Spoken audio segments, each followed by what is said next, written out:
En el mundo están pasando todos estos cambios climáticos tan pero tan marcados que no solamente son noticias, noticia permanente, sino hacen mella en la población, en cada individuo. En Chile, copiosa lluvia, se abrió la tierra, inundaciones, maremotos, desprendimiento de glaciares, los lugares donde quizás la biodiversidad cambia drásticamente y con ella los efectos secundarios y primarios que trae alrededor del mundo. Y hay un nuevo concepto que se llama la ecoansiedad. Con esta ola de calor en pleno invierno o viceversa, incendios, inundaciones. Bueno, ecoansiedad es una de las palabras que van a escuchar y ya seguramente muchos han escuchado a lo largo de esta última parte del año. Irene Weiss es bióloga de la UBA, especializada en ecología, y con ella vamos a hablar sobre la ecoansiedad. Irene, buenas tardes. Sebastián Chapiro te saluda aquí en Duplex, en LU2 de Bahía Blanca. Gracias por atenderme. ¿Cómo va? ¿Cómo estás, Sebastián? Un gusto de nuevo charlar contigo. El gusto es mío, Irene. La pueden seguir a Irene como @Weiss. Sí, Weiss Irene. Weiss Al Irene. revés. Sí, Weiss Irene, por eso Weiss Irene, exacto. Sí, W-A-I-S, con A y una sola S, porque al revés es otra persona, y la pobre está cansada de que le escriban pensando que soy yo. Se la pasa mandándome mensajes, habla en inglés, no sabe español, no sabe ecología, entonces me dice, me parece que esto es para usted. Ahí está. Bueno, la siguen como Weiss Irene, W-A-I-S Irene, Weiss Irene. Irene, ¿qué es la ecoansiedad? ¿Cómo la definimos?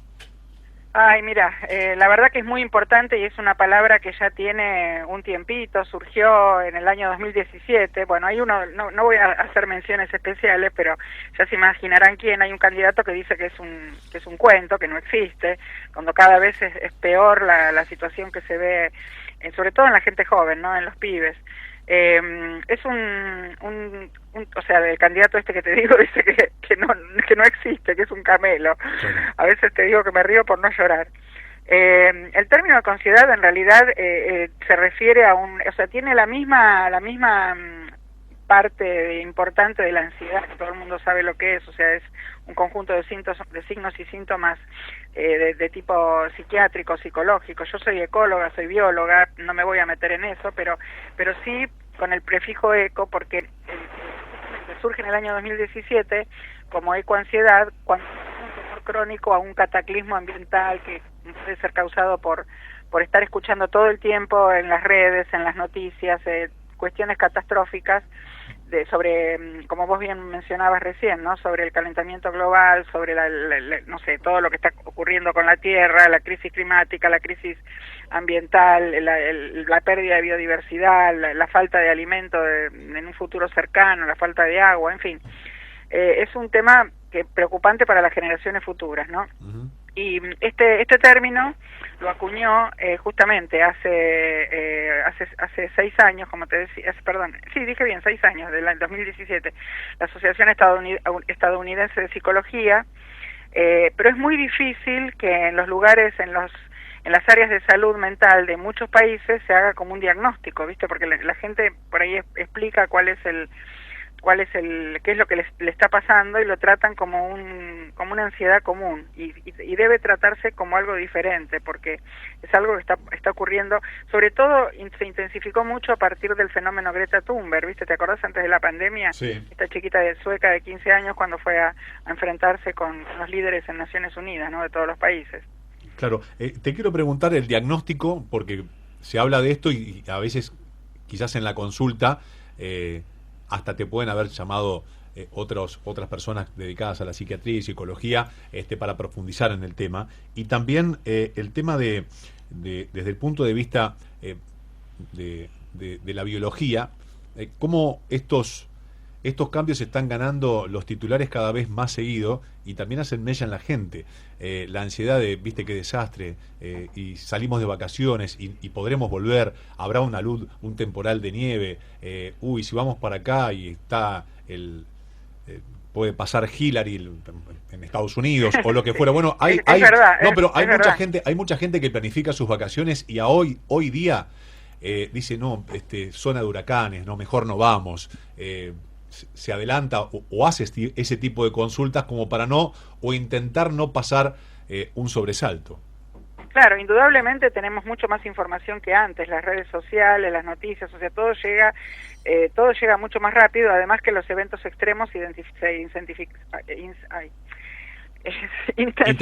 Sí. Perdón, no, estoy medio disléxica hoy No, por porque favor, no hay problema. no, cinco horas y media de clase sin parar, así que disculpen porque puedo... Es el clima también, escuchame. No, yo cuando me estreso empiezo a ser medio disléxica, no, Mira, perdón, no, lo que te decía, que justamente el exceso de tantas noticias hace que la gente se preocupe, porque, es más, que se preocupe de más, porque te voy a decir que justamente lo que nosotros estamos tratando, mira, yo formo parte de un colectivo, cuando digo nosotros formo parte de un colectivo que dirige la licenciada Marisa López, que es una psicóloga especializada en casos de suicidio, no es suicidóloga, y ella justamente me convocó porque ella tiene un colectivo que se llama Operación en Crisis, donde ella trabaja con diferentes temas, por ejemplo, qué sé yo, si hay una crisis en un sistema de salud, va a hablar con un médico, si hay una crisis en un sistema penitenciario, va a hablar con un abogado penalista, y en el caso del tema que me convoca a mí me pidió que hablara con los alumnos que cursan para ser operadores en crisis, que es una carrera terciaria, que les explique el tema de ecoansiedad, porque hay muchos docentes de escuelas, tanto primarias como escuelas medias, que no saben muy bien cómo trabajar estos temas con los pibes, y yo misma en la universidad, yo doy clase en la facultad, y los chicos, sobre todo los de los primeros años, les agarra una angustia, o sea, hay que tener mucho cuidado como uno les da los temas reales, por supuesto, porque esto está ocurriendo, pero hay que tener mucha cautela de cómo uno les explica estos temas, porque como dice el panel intergubernamental de cambio climático de expertos de Naciones Unidas, tenemos una ventana de oportunidad para revertir las cosas, lo que pasa es que es muy pequeña y no se están haciendo las acciones necesarias lo rápido que se precisarían, ¿entendés? Ahora me quiero meter en qué cosas puntuales y cuáles son los principales ejes para comenzar este cambio que estás enunciando, pero antes quiero irme un poquitito para atrás en la línea del tiempo y preguntarte si hace 30 años atrás se hablaba, digo 30 por decir un número, después vos me dirás con más exactitud, si se hablaba realmente del cambio climático y de los desastres climáticos. ¿Cuándo se empezó a hablar sobre el desastre climático, sobre el cambio climático profundo? Te voy a decir una cosa, Sebastián, yo tengo 66 años. Sí. Yo terminé mi licenciatura a los 21 y me fui a estudiar mi posgrado a Estados Unidos, porque yo quería ser ecóloga y acá era imposible, porque si yo seguía la carrera de posgrado acá era hacer un doctorado en biología, era más de lo mismo, y la única opción era o ser genetista o ser bióloga molecular. Yo quería ser ecóloga, se me había metido en la cabeza la idea de la ecología. Entonces, ahora, por supuesto, hay un montón de carreras que tienen que ver con eso acá, tanto de grado como de posgrado, pero en aquella época no había opción. Entonces, yo me fui a vivir a Estados Unidos con una beca de la OEA, y ya allá yo empecé a escuchar, o sea, por supuesto, después pasaron muchas cosas, en el medio vinieron los padre e hijo Bush, después Trump y un montón de negacionistas, ¿no?, a toda esta cuestión, pero en general los republicanos son negacionistas, pero ya los demócratas hablaban o sea, los científicos viste que allá tienen dos partidos políticos principales, ¿no? Entonces, sí. Los que se alineaban con los demócratas, todos ya hablaban, con Al Gore a la cabeza y unos cuantos más, ya hablaban de cambio climático. Pero yo imagínate, cuando yo llegué acá, cuando volví, me acuerdo fue principios del 82, cuando estalló la guerra de las Malvinas, me miraban como si yo fuera un extraterrestre hablando de estos temas, ¿viste? O sea que nosotros ya sabíamos allá de todo esto. El tema es que acá nadie nos daba bola, la verdad. Y la cuestión era que tampoco había redes sociales, tampoco había internet, ni hablar. Ahora con internet la gente se entera de todo, ¿viste? En aquella época, primero que tenías que esperar que te llegue una noticia de otro país por cable coaxil. Creo que ni siquiera había comunicaciones satelitales, qué sé yo, ya no me acuerdo, pero lo que venía de otros lugares no es como ahora que al toque vos te enterás de lo que está pasando en cualquier lugar del mundo, ¿entendés? Entonces ahora sí es cierto que se están haciendo más problemáticos los eventos extremos. Yo te decía que el panel de expertos de Naciones Unidas dicen que todavía no llegamos a lo que ellos llaman en inglés el tipping point, que es el punto de no retorno.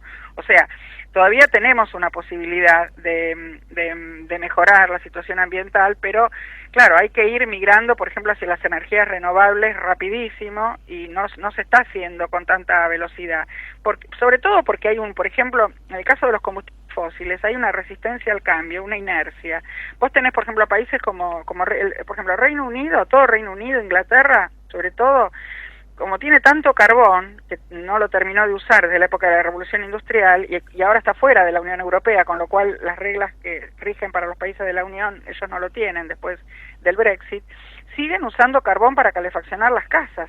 Y yo pregunto, mi hijo estaba haciendo un posgrado, mi hijo mayor es geofísico, estaba haciendo un posgrado en el Imperial College en Londres, en pandemia, y me acuerdo de hacer Zoom con él y le decía, pero ¿por qué usan carbón todavía en Inglaterra? Porque lo tienen, mamá, lo tienen y quieren acabar hasta la última gota. Claro. ¿Entendés? O sea, el recurso está, bueno, usémoslo. Claro, exacto, pero vamos a aclarar un poco para la audiencia que no sabe. El efecto invernadero, o sea, los gases de efecto invernadero son mayormente producidos por los combustibles fósiles, que son el peor de todos es el carbón mineral, no, por supuesto, después viene el petróleo y después viene el gas, que va a ser un combustible, ya está siendo un combustible de transición. En el caso del petróleo, vos tenés un lobby petrolero tan fuerte, que es imposible ir contra esta gente, porque son empresas que no solamente ponen pauta publicitaria en todos los medios grandes, sino que pagan las campañas políticas, no acá, estamos hablando de todas partes del mundo, pagan campañas políticas de los candidatos de todos los partidos, entonces gane quien gane siempre van a quedar bien parados. ¿Entendés? Vos imaginate los países de la Liga Árabe, por ejemplo, anda a decirle a esos países que dejen de usar petróleo, si viven de eso. Obvio. Entonces, se caen todos los acuerdos, a partir del Acuerdo de París, que fue en 2015, las conferencias de las partes de cambio climático, que ya van por la número 20 y pico, 28 creo que la de este año, si no me equivoco, a fin de año, que se va a hacer en Dubái o en Abu Dhabi, bueno, no me acuerdo exactamente, pero se hace en esa zona. Siempre a fin de año, todos los años, la conferencia de las partes del acuerdo de cambio climático terminan por acordar algo, valga la redundancia, y después no lo cumplen, porque los países pobres tienen que necesitar apoyo económico de los países ricos para poder migrar hacia las nuevas tecnologías de las energías renovables. ¿Entendés? La energía eólica, solar, undimotriz, mareomotriz, qué sé yo, geotérmica, hay un montón. Y la verdad que en otras partes del mundo ya se está transformando. Acá, por ejemplo, se habla mucho de, ahora, bueno, van a venir los autos eléctricos o los autos híbridos. Los autos eléctricos, si vos los cargas con electricidad que fue producida con combustibles fósiles, no sirve, es más de lo mismo.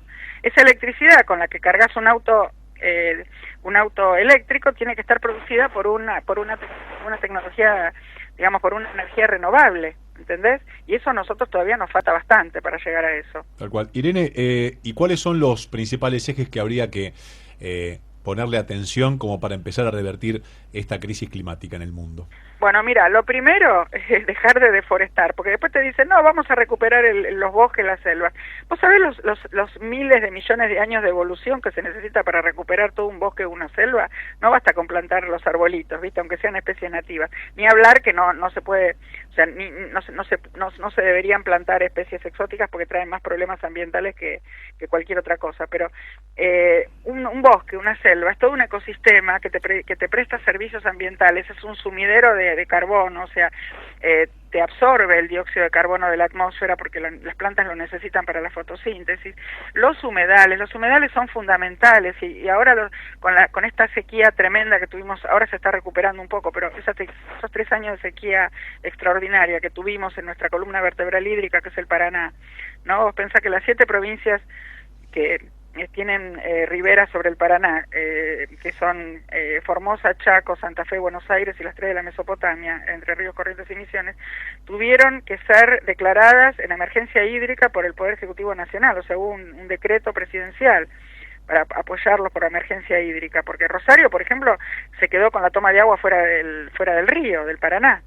Entonces, cuando el agua te sobra no tenés problema, pero cuando el agua falta hay que empezar, esa es la segunda cosa que lo diría como consejo, hay que empezar a mirar los modelos de producción, porque acá cuando se trajo la soja, por ejemplo, yo me acuerdo en los años 90, el director de mi tesis, que ya falleció, el doctor Argentino Boneto, que era un investigador superior del CONICET santafesino, él le aconsejó a través del CONICET al gobierno nacional que no dejara entrar la soja a la Argentina, porque tomaba mucha agua, o sea, tiene produce un gran estrés hídrico. La soja te toma una cantidad de agua tremenda y cuando vos la vendés como commodity, digamos, cuando se la vendés a China, por ejemplo, no la estás vendiendo por el agua que tomó, sino la estás vendiendo como por el peso que tiene, o por el poroto, por lo que sea, por el aceite, no sé.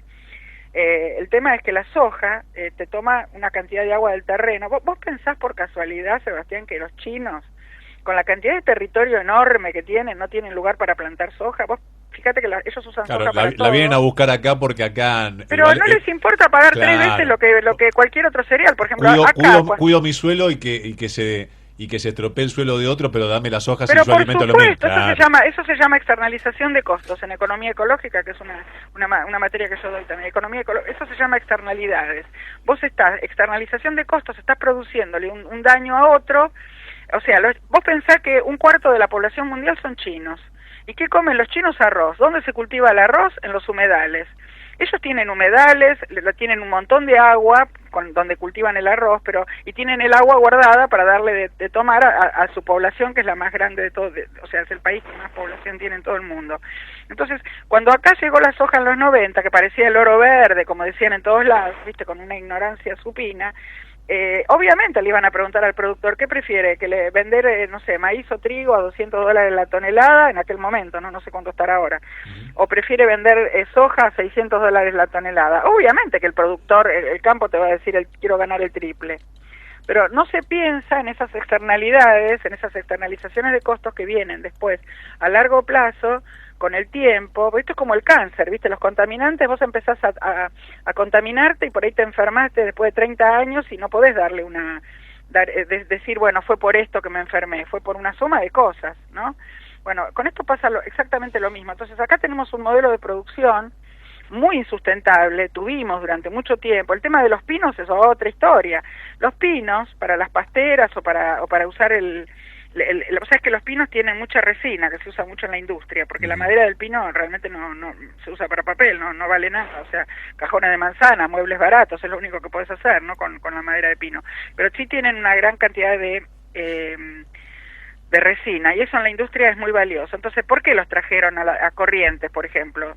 El pino, en su lugar de origen, que es el pino de Oregon, que es el que trajeron de Norteamérica, es muy abundante en la zona de los grandes lagos entre Estados Unidos y Canadá, esos bosques, ¿no? Ahí toman una cantidad de agua, tienen los grandes lagos, esos gigantes, el pino toma una cantidad enorme de agua, y cuando se empieza a llenar de pinos, porque crece muy rápido, tenés los castores, que allá son nativos, que te hacen los diques, entonces te tiran algún pino abajo. O sea, toda la evolución hizo que todo fuera perfecto en su lugar de origen, ¿entendés? Y aparte el pino, mirá lo que tiene, cuando para evitar lo que se llama en ecología la competencia intraespecífica, o sea, los individuos de una misma especie compiten por los nutrientes, por la luz del sol, por el agua, por todo exactamente en la misma proporción.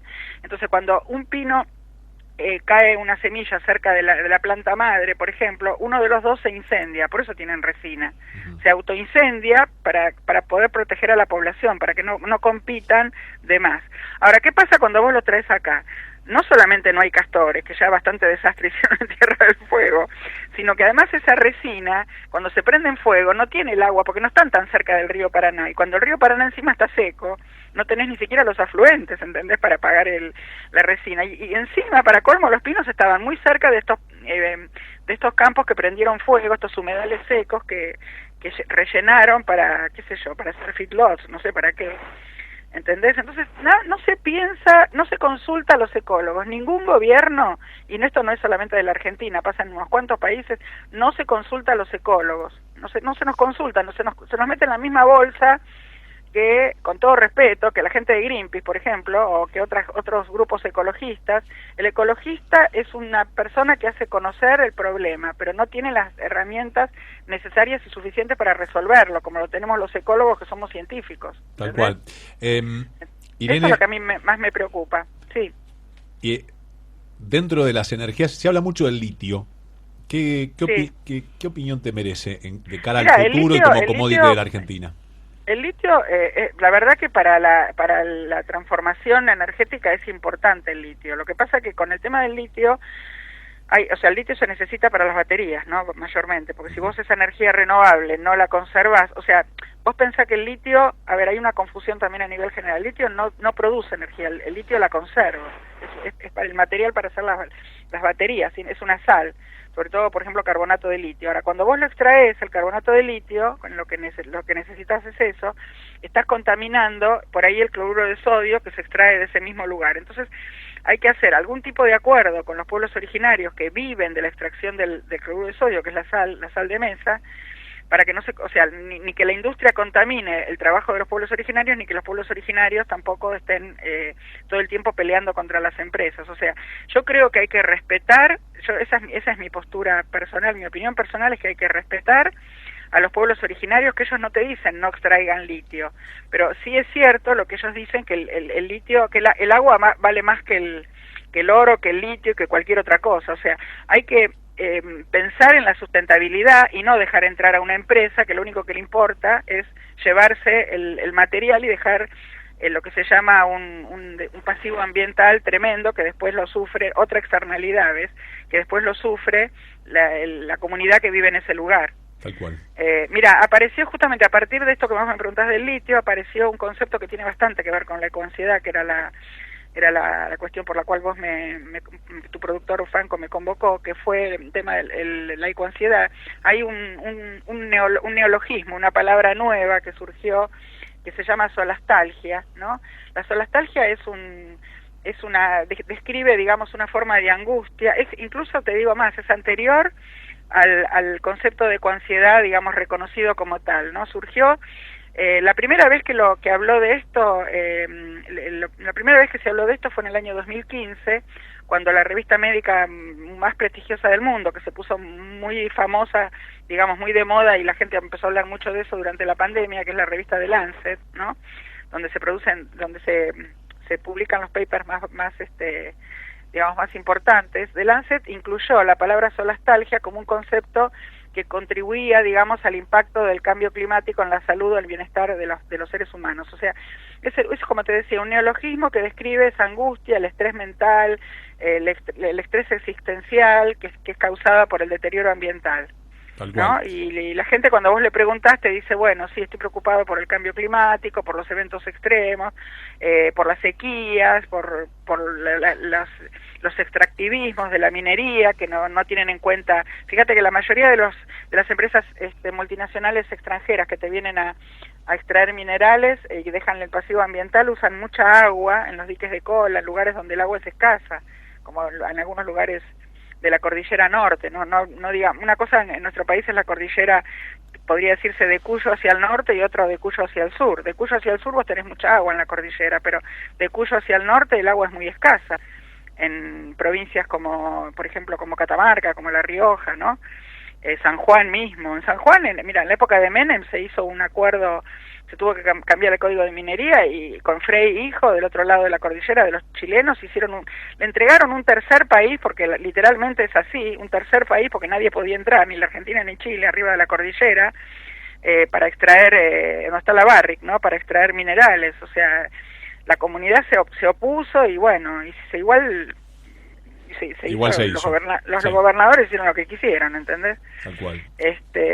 Así que nada, bueno, este término que te decía, solastalgia, lo incluyó, o sea, la revista de Lancet lo reconoció en el año 2015, pero ya 10 años antes, ya un filósofo en el 2005, un filósofo,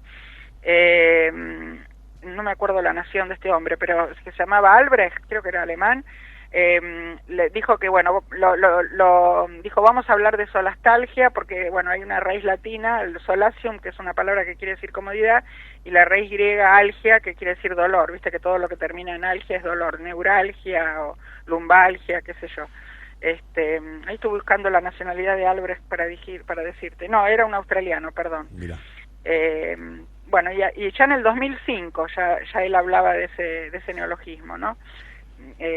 Así que la verdad es que basta con leer un poco, con interiorizarse, con preguntarle a los ecólogos, como te digo. Así que yo la verdad que me siento muy frustrada, ¿viste? Después de haber estudiado, no sé, 6 años de carrera de grado, más 4 en el primer posgrado, más otro año y medio más de un posgrado en evaluación de impacto ambiental que hice en la Universidad Nacional Autónoma de México con otra beca de la OEA. Digo, ¿para qué 10 años o 11 años de carrera universitaria para que nadie me consulte? Nunca una consulta, y aparte una No, consulta que te puede...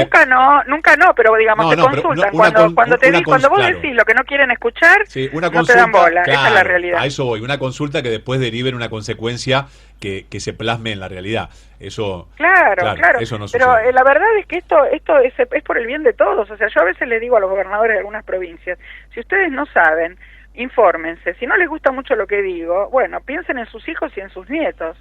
Porque Claro. el tema es que, te digo, el tema del agua, cuando yo iba al colegio, a mí me enseñaban que era un recurso natural renovable en tercer grado, ¿viste? Cuando te enseñan el ciclo del agua. Pero ahora el agua cada vez es más escasa, o sea, a ver, el ciclo a nivel mundial es el mismo, no es que el agua desaparece, lo que pasa es que está dentro de los cultivos que nos comemos, porque la población, dentro de nosotros mismos, porque la población mundial es cada vez mayor. Tal cual. ¿Entendés? Entonces toda esa agua va a parar a lugares que donde no es extraíble. ¿Cómo le vas a sacar el agua a un cadáver cuando se muera un ser humano? Claro, o un animal.